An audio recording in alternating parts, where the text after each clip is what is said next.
Hello everyone, and welcome to our discussion of status codes in the project schedule in Design Manager Professional. My name is Brad, and I'll be hosting the demonstration today. If you have questions during the webinar, feel free to enter them into the questions pane on your GoToWebinar panel. If the question is outside of the scope of today's discussion, please email them to support@designmanager.com. Lastly, if you missed a portion of the webinar or want to review any of our past discussions, go to our Help Center at knowledge.designmanager.com, go to the Webinars menu, select Recorded Webinars, and you can view any of our past discussions at your leisure. You can also go to our YouTube channel as well.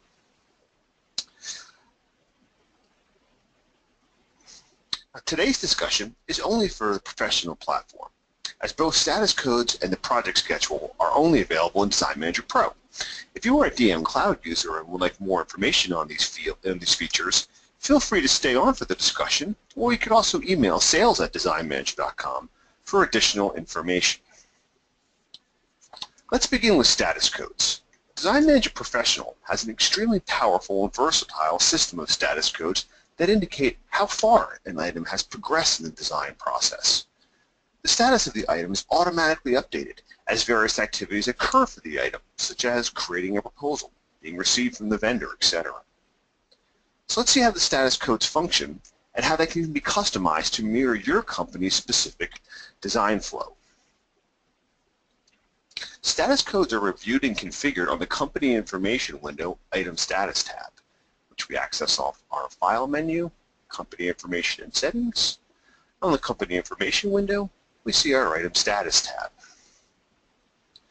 We're going to explore this window and the status code window itself in much greater detail shortly, but the status codes grids illustrates how the status codes reflect the progression of a specification through the design process. Each status has, at a minimum, a status name and priority associated with it. The priority determines the progression or the design order of the status codes. Specifying is the first status, as indicated by the lowest priority, followed by awaiting client approval, need to order, etc. High priority statuses, such as the critical or inactive, supersede or override all the lower status codes. In general, Design Manager evaluates the status code starting at the highest priority and working backwards. Does the item satisfy the inactive status code? No. The critical code? No. It progresses all the way until the item satisfies, let's say, the need to order status, and we'll set the status for that item. Essentially, the status for the item will be set to the status code with the highest priority that is satisfied by the item. Since many Design Manager Pro clients leave the status codes configured to our default set of statuses, as shown here, let's observe how a specification progresses through some of the status levels. After that, we can explore how to customize the status code list to best meet your needs. Along with reviewing the status codes on the company window, we can also review them by printing the status code report, which is found under our glossary listings, status codes. And I've added it to our favorites menu as well, so we can review it again if necessary. Print the report. We can see all the status codes with the priority, status code name, how the item should be configured upon reaching that status, the conditions which provide that status code, and some additional features as well, all of which we'll be exploring shortly. We'll refer to the status code report a few times, as it's going to demonstrate how the status codes to an item satisfies a particular status, which in turn leads to a greater understanding of how to customize them. Let's go ahead and add a brand new specification to one of our projects. We'll go to our project specifications.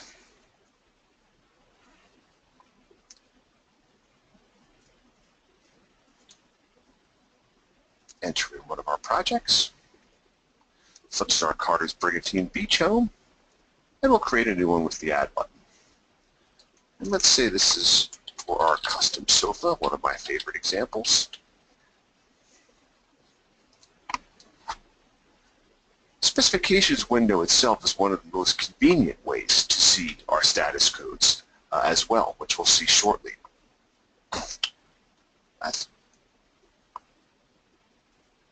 So on our custom sofa, let's go ahead and enter our quantity, unit of measure, sales category,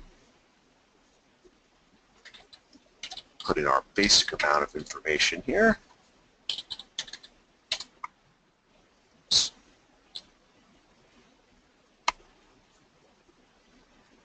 And there we go. And now we can see that our brand new item is set to our very first status code. We can see the status code itself for specifying is created when a new item is created. We can also review the statuses besides the highly visible and recognizable status code column. It's also on our item window, status tab, we can see the status selection in the top left corner as well. Now, let's see how fast and accurately Design Manager can change the status codes for us. So let's go to perhaps make a proposal for our custom sofa. Let's go to our proposal window, put in our project code, add a new one, and it's going to be for our custom sofa.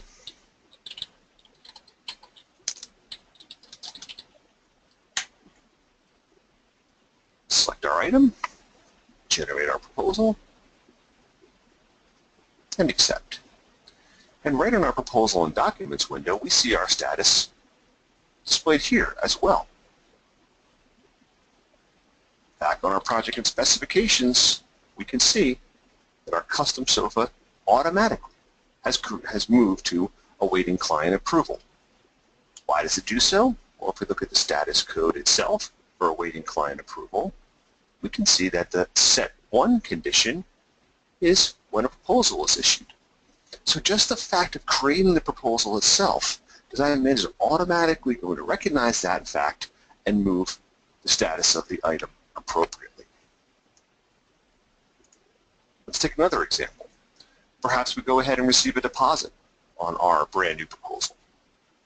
So on our accounting tab, cash receipts, let's input check from that client for our project. Let's match they gave us the deposit amount exactly, paid via check.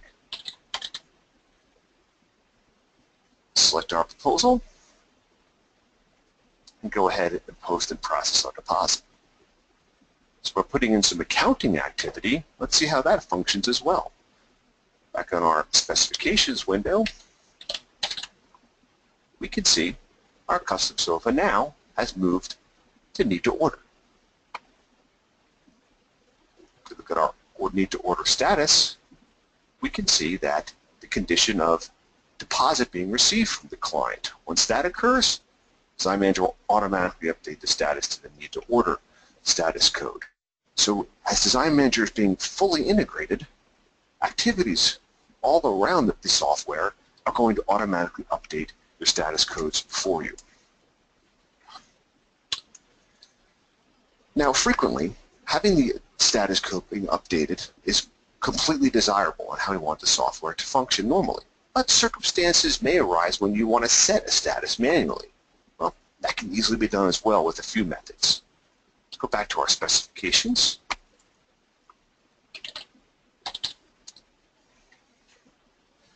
First, right in our specifications window, as we see our status code column, we can change our status from here as well.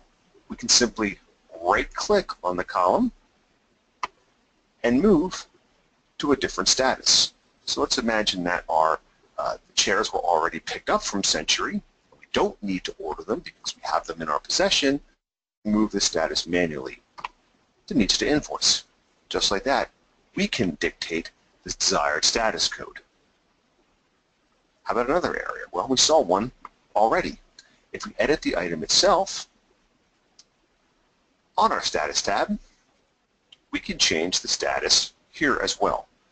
Perhaps I did not need to make it the update to need to invoice, and I want to revert that to need to order.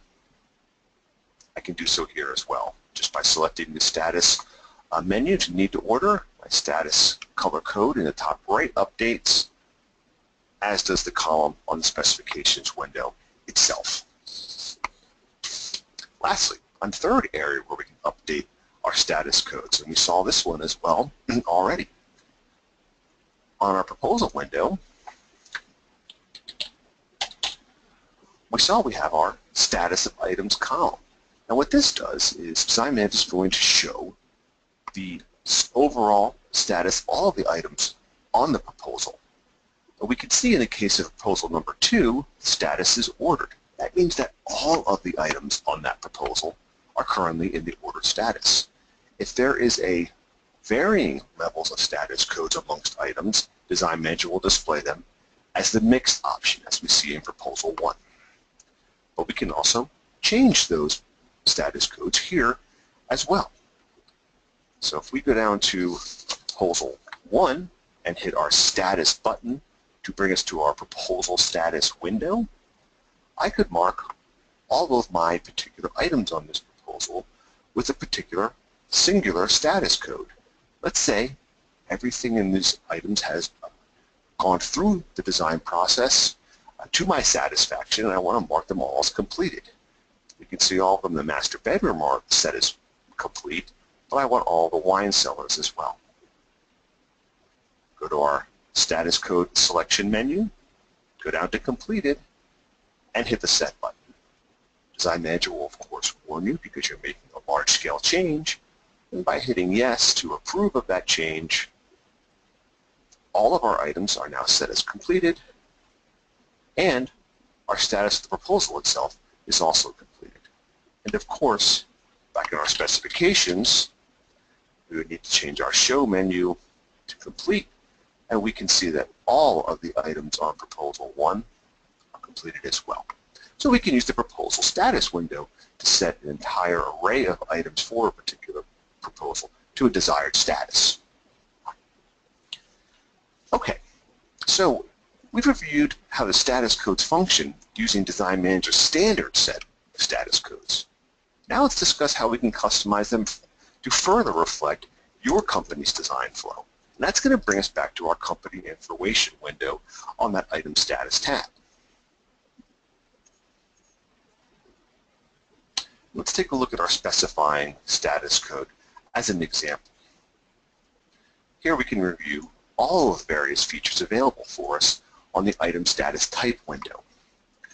First, we have the status name, otherwise perhaps a description of the status code itself. We already discussed the priority, and it determines the order of the status codes. Design Manager sets the status to the code with the highest priority that the item satisfies, as we've described previously. The background color, which you can change by using the Set Color button and selecting any of the colors off your basic colors, or even crafting your own with the custom colors. The Set Text. This is going to change the text of the status code to either white or black to increase the readability depending on your background color. Items with this status should be considered options, and we have a few of them. First, inactive. Inactive items, let's say they traditionally have been rejected or otherwise are not progressing. We don't want to delete that item or items to preserve the information for future reference. We want to keep our active list as manageable as possible. So by selecting it as inactive, it will by default not show on our specifications window. More importantly, it's also not going to show on our new proposal, new purchase order, and new invoice windows, along with almost every report in Design Manager unless specifically specified to include those inactive items. So that's really bringing it out of the active list as stringently as possible. Completed is very similar. In this case, the item has moved through the design process in its entirety, and we want to archive it. to keep the information for us, but again, we want to keep our active list as manageable as possible.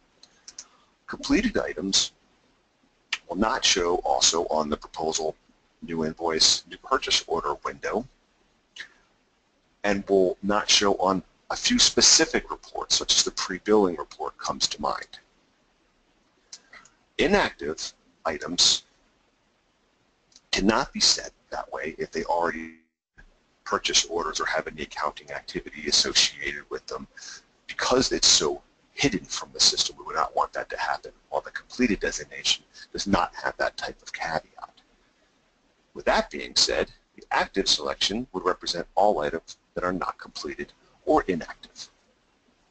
And the easiest way to see all of that information is, again, on our specifications window. We have our show designation. Right now, we're defaulting to show active, but we could show inactive, complete, or all designations as well.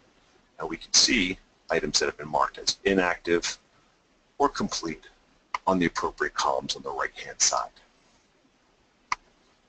Now, the set when selections.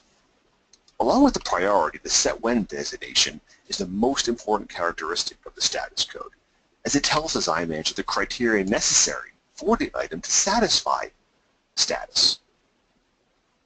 Let's take a look at each of the options in brief, and we'll see what those designations mean and how they're even enacted in Design Manager. You can see there's quite a few selections in here, again, really focusing on and showcasing how flexible and powerful this system can really be. So first we have new item is created. In other words, we've added an item to our specifications for our project. New item from inventory. If the item was in our standing inventory and we used the Add Item from Inventory button, that would be the designation for adding it from inventory rather than using the normal add function. Proposal issued. Whenever we go in and create a proposal, as we saw recently, through our proposal and documents window, proposal issued status would be, condition would be selected. Likewise, the deposit received from client. We just posted our check on our brand new proposal, and that satisfies the deposit received from client condition. Purchase order issued. We made a purchase order for our specification. Vendor deposit sent. We went through our accounting and added a vendor deposit on a purchase order. PO acknowledged. If we go to our purchase order window, put in our project, and if we look at our receiving status button to get to our purchase order status, the act of adding our acknowledgement date and acknowledgement number would satisfy the PO acknowledged condition. Item expected to ship, install date, which is technically the user date 1, user date 2, all of those are also added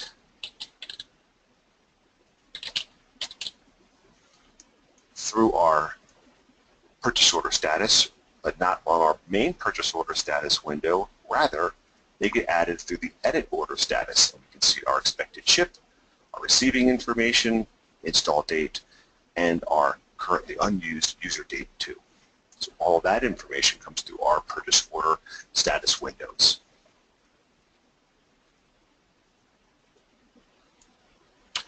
Vendor invoice posted. Of course, if we actually recorded a bill from the vendor on a particular purchase order, would satisfy that condition. Item is fully received. Again, another example of adding it through our order tracking window and indicating that has been received in full. In other words, the received quantity equals the ordered quantity. Item delivered. That is through the delivery ticket system. So we can see on our project delivery tickets,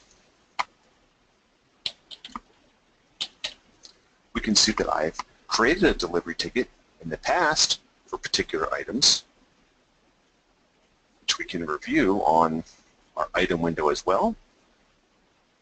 On our status tab, we can see that I've included item number 1 on our delivery ticket, and I have my delivered quantity and shipped quantity set. Those conditions satisfy the item delivered status. Item fully invoiced to the client.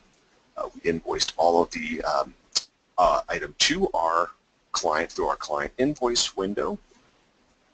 And then in line with that is, has it been fully paid by the client? After that, we have all of the no or not conditions, such as we have not created a proposal issue. In other words, we did not make a proposal yet. We have not received our deposit. We have not made a purchase order. So quite commonly, we might want to say, we might want to create a status code if we have not yet received an acknowledgement, or the item has not yet been fully received. So you can see we have a myriad array of various conditions that can occur upon an item to use to craft or hone your status codes to really mirror how your company wants to view the progression of an item through the design process.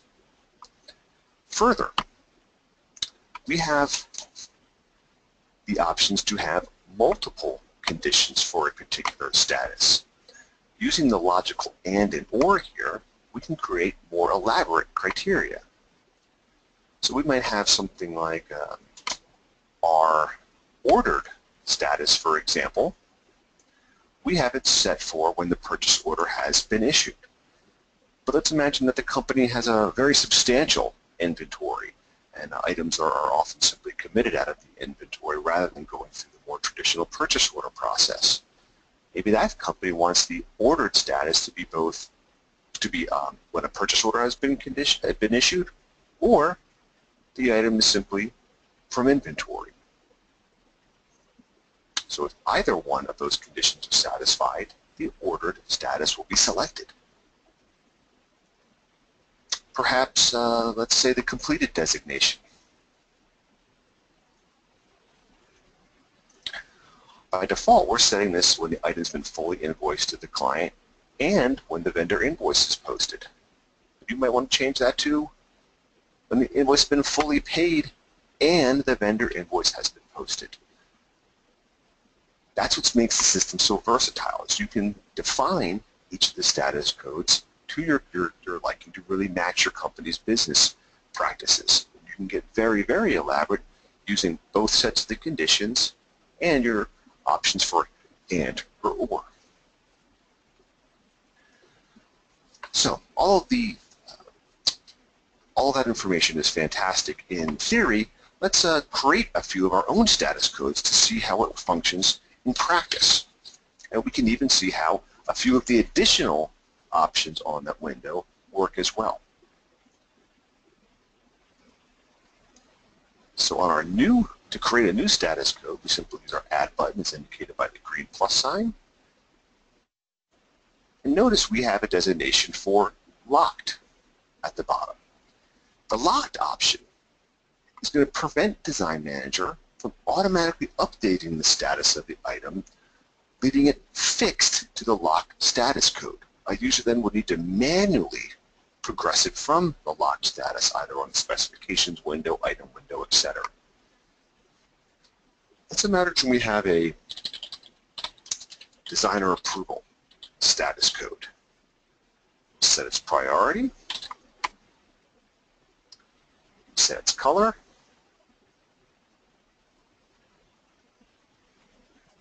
the text, and this might be the senior designer wants to approve an item how it's been entered in Design Manager before it progresses through the design process. So if we use the locked designation here, once the item gets to our designer approval level, no matter what we do to that item, the status won't change until we manually change it ourselves. And notice the priority of 15 puts it right between specifying and awaiting client approval.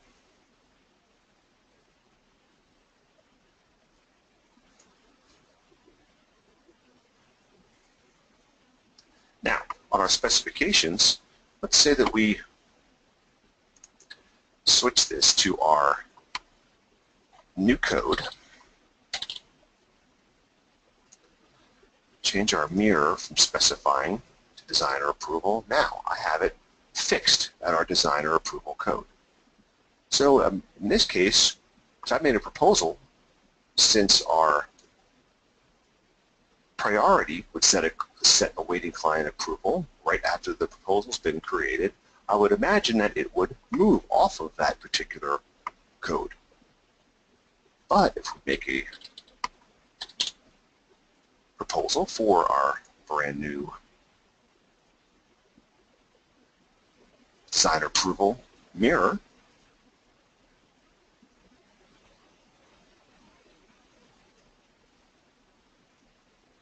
reject, and go back to our project specifications, we can see still fixed at designer approval, even the fact that we made that proposal.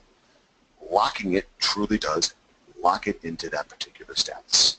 Then I must come along and manually change it off of designer approval to awaiting client approval. So the locked designation is very handy for oversight situations. Let's take a look at some other options.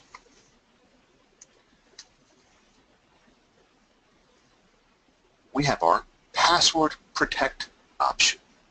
The password protect prevents a user that does not have the allow locked status change option in their password or login unlocked from changing an item status to or from the status in question. Well, that's a bit of a mouthful. What does that really mean?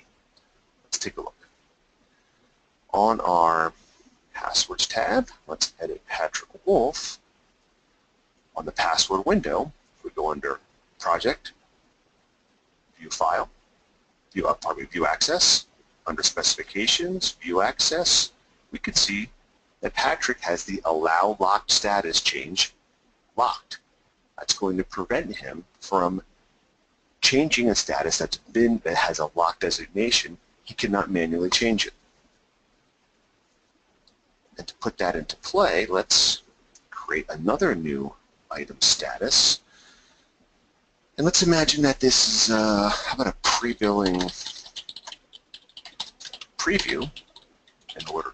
So we want to review our items prior to invoicing. Let's make this high designation and priority. Color. Active, and this will be set when our vendor invoice is posted. And we'll password protect. And there's our pre-billing preview. Now I have another design manager running where I'm actually logged in as Patrick Wolf. And if we go to our specifications as an example here, we can see that I've changed item 18 to our pre-billing review status code. And now, if I try to change this code as under Patrick's account, I'm prevented from doing so. Moreover, let's say I wanted to change the status of item 17 for our wall mirror to the pre-billing review. I'm prevented from doing that as well. So if we have critical or very important status codes that we want some junior members to not be able to manually manipulate, the password protect along with the allow locked status change option in their password account gives us all of that power.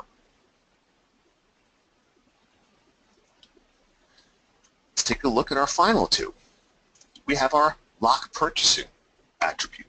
Now this option prevents an item with such a status from being able to be included on a purchase order. It's another useful option when a senior staff member or expediter is in charge of reviewing specifications prior to purchasing. So let's make a status of pre-order review. Our priority here is 25. Set our color. Let's change our text. Let's That's much better. And this would be when the client has given us a deposit. We're ready to get our information prepared for making our purchase orders. And now we'll lock our purchasing. And again, since we have our priority of 25, we're right between our awaiting client approval and need to order. Back on our specifications,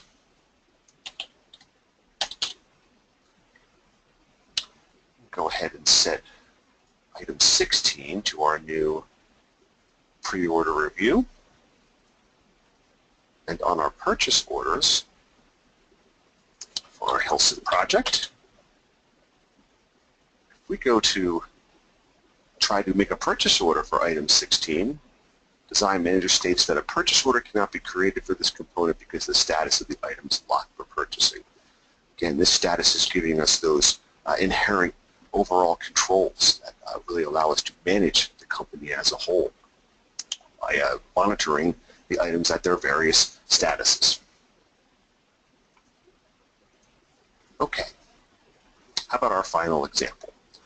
We also have what we call our locked edits option.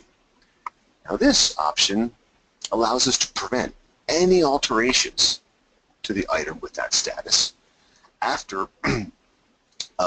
in conjunction with the allow locked edits password attribute for the particular user.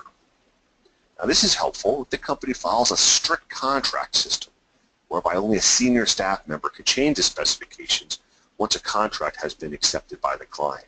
In other words, you're freezing the particular specifications unless the particular user has the password attributes to change locked edit items. And just like we saw with Patrick Wolf's other password attribute, we can see again under Project, View Access, Specifications, View Access, the Allow Locked Edits is the final attribute under that Specifications window. Let's create a status that would use the locked edits. How about we call this Contract Approved. We'll set the priority to 23. Set our color.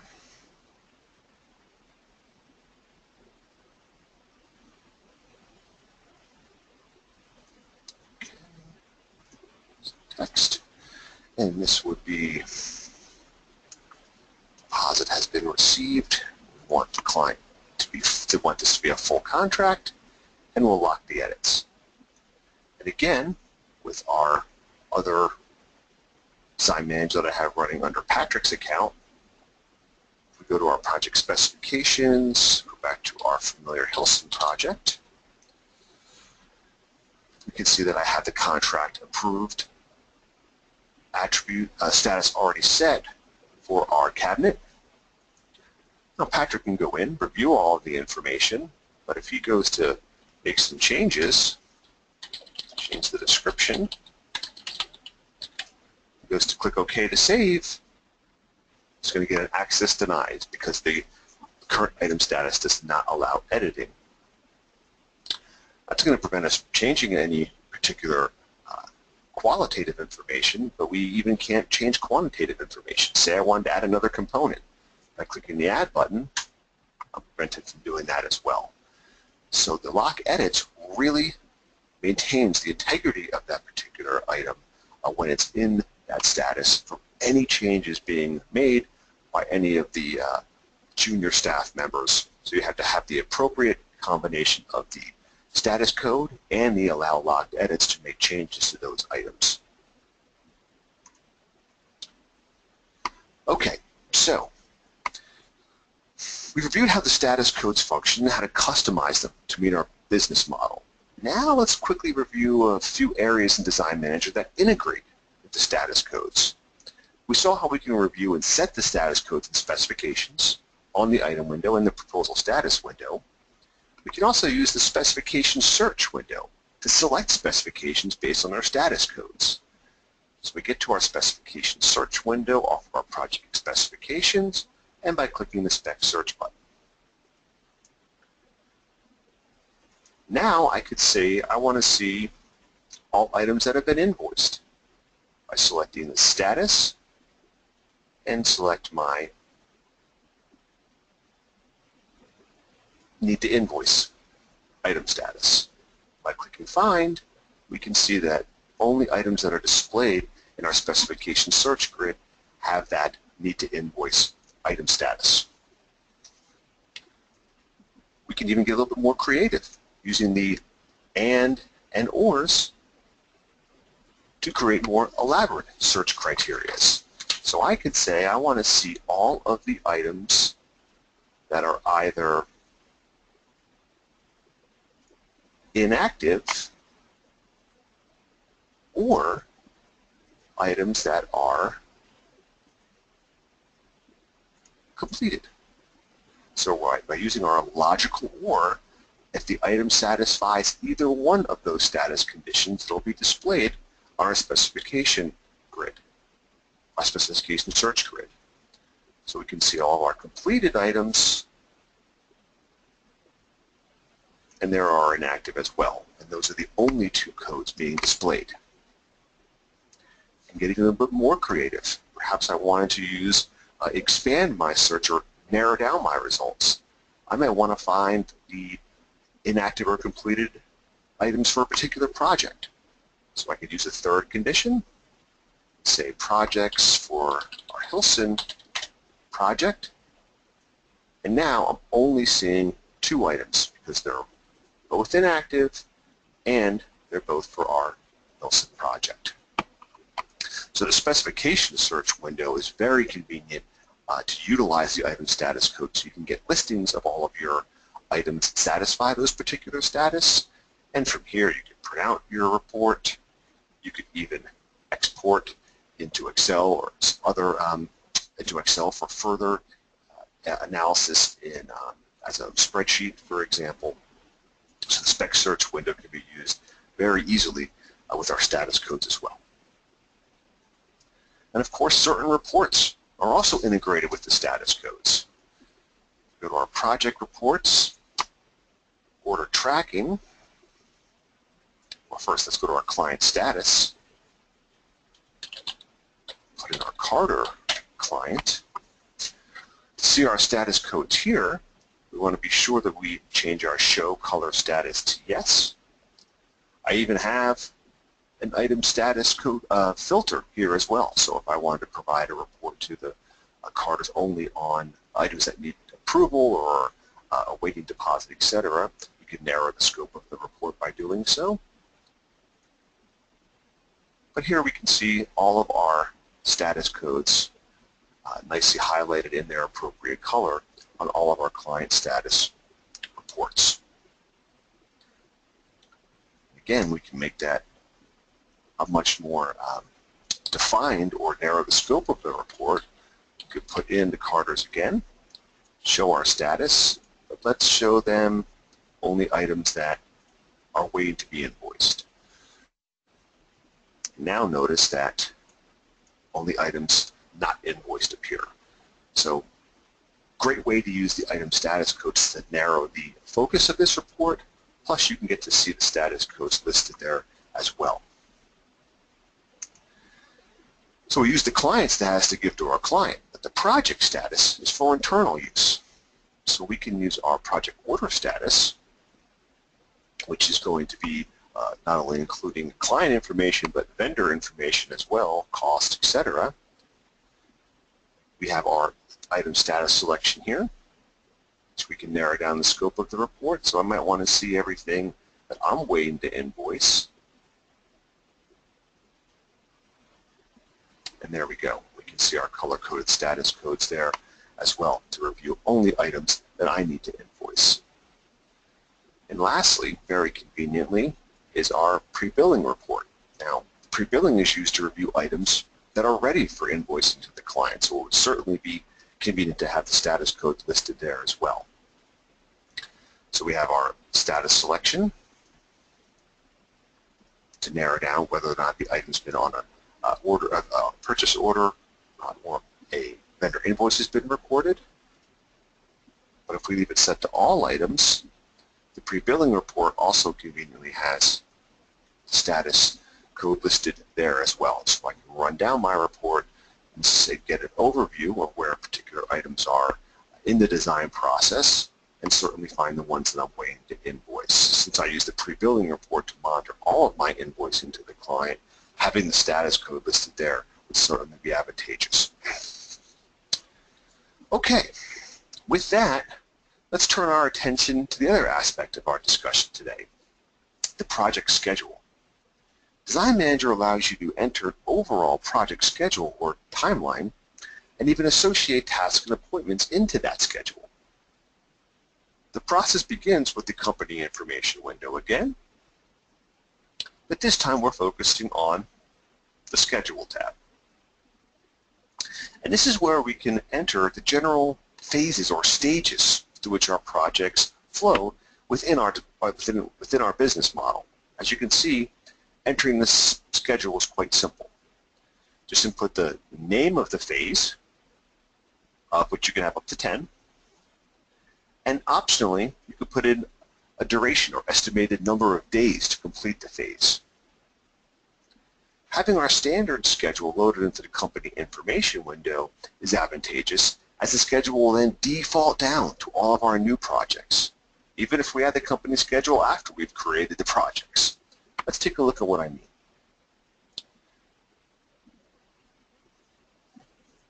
I have a very generic project so far created for the Hilson's wine cellar, and on my specifications window, notice we have a Schedule tab.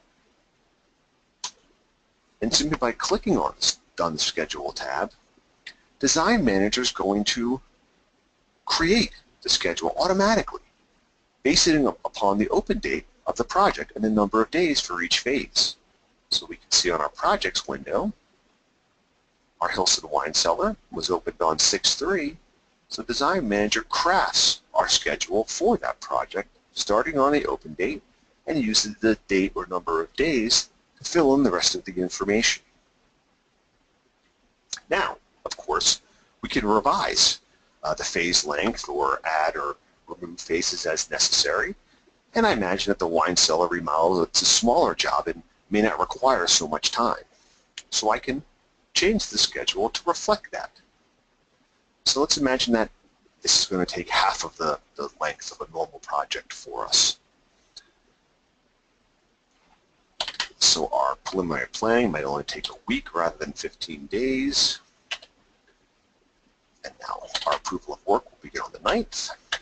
And this will take 5 days versus 10, making our scheduling of contractors going through the 13th.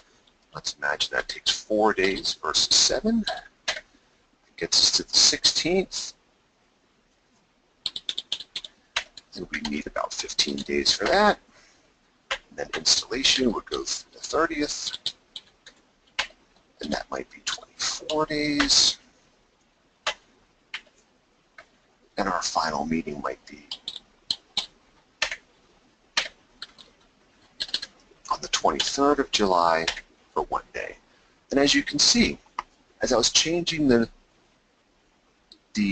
duration of each of the phases and their ending dates, my columns recalibrate to indicate the total length of the project while still giving the appropriate amount of space for each of the various phases. So the schedule you can use as an overall framework at the company level, allow it to default down to all of your new projects, but then you can craft it to match the true length of the project.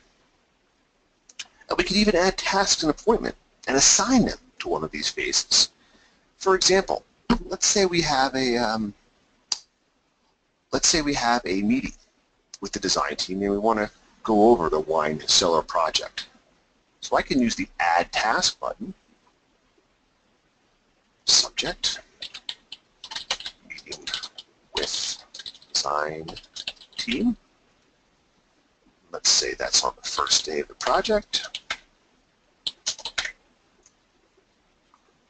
This is going to be for everyone. And I can link it into the preliminary planning phase. Click OK.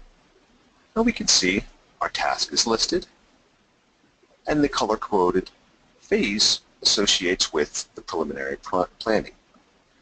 We can also print out a copy of our current schedule. And if we use the project schedule report, we can see our nice timeline being shown for us. And we can even see our task listed in the appropriate phase, in the appropriate date range. And you could even print out a copy, export one to an area on your network where you could save an overall company binder of ongoing projects to prevent those inevitable, or prevent the undesirable instances in the company where we have 4 giant installations going in at the same month. Using the schedule in Design Manager can hopefully prevent those occurrences from happening. Now another task.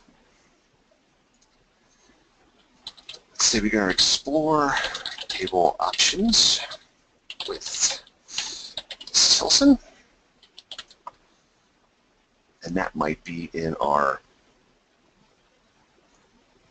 initial phase as well, or perhaps purchasing of merchandise. So that would be, let's say, 629. Contact type. This is quite convenient, so I can put some information in my task so I don't have to do this number. I'll have it listed for me. This would be for me. I could even link it to a particular item. I want to talk about the table options, so I can link it to my item reference number 0001, and this would be in our purchasing of merchandise. There we go. Now again, we're associating our color-coded phases with our tasks. Back on our item view, we can see our task reminder that we just created here as well.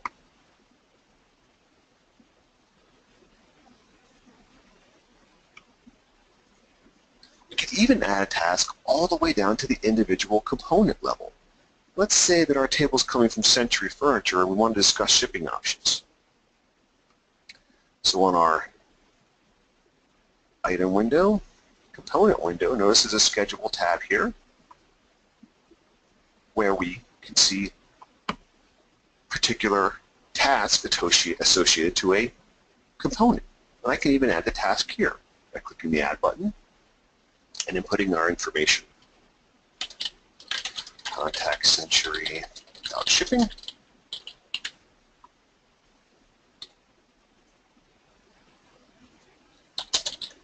Date. This would be for a vendor for our contact information. This would be for me. Put that into our installation, and I already have my item and project linking association filled in automatically. Click OK. We have our task linked to our component, and that goes all the way back to our schedule as well.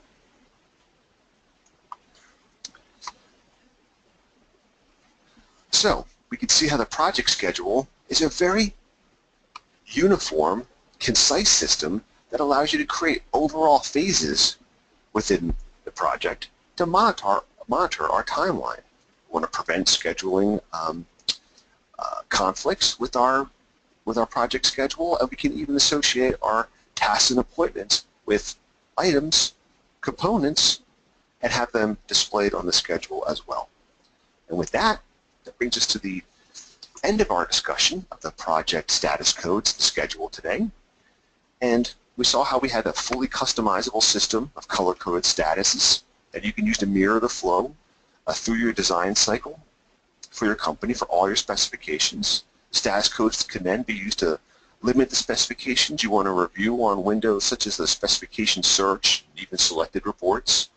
And we just concluded with discussing the project schedule, which allows you to create that timeline for your project based upon those natural phases, and even attach tasks into the schedule for reference. And with that, I'd like to thank everyone for joining us today, and I hope to see you again at a webinar in the near future,